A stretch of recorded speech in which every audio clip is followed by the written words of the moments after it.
தமிழிசை அக்காவுக்கு தமிழ்நாட்டில் தாமரை மலர்ந்தே தீரும்னு சொன்னதை தவிர நீங்கள் என்ன செஞ்சுருக்கீங்க? இன்றைக்கி இளைஞர்கள் அண்ணாமலை அண்ணனோட இயக்கத்துக்கு ஆதரவு கொடுக்குறாங்கங்கிற ஒரே காரணத்துக்காக அவங்கள சுயநலவாதின்னு உடனே எடுப்பில் சொல்கிறீங்களே, அந்த முடிவுக்கு தள்ளின உங்களைய ஒரு சுயநலம் பிடிச்ச ஆட்களை உங்களைய துரோகின்னு சொன்னால் என்ன அதை ஏற்றுக்குவீங்களா?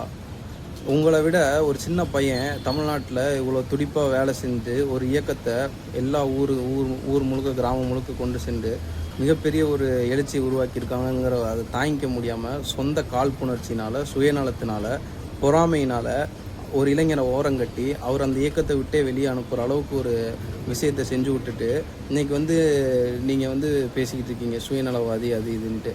அவரோட இருப்பு பலத்தையும் கொடுக்கல, பலவீனத்தையும் கொடுக்கல அப்படிங்கிறீங்களே. அவருடைய இருப்பே இயக்கத்துக்கு எந்த ஒரு மாற்றத்தையும் கொடுக்கலன்னா அப்போ நீங்களாம் என்ன செஞ்சுருக்கீங்க அப்படின்னு கேட்டால் என்ன செய்வீங்க? அதாவது என்ன சொல்கிறேன்னா, தான் வளர்த்தின இயக்கத்தை தானே அழிக்கக்கூடாதுன்னு அண்ணன் எப்படி நினைப்பாரோ அதே மாதிரி தான் நாங்களும்.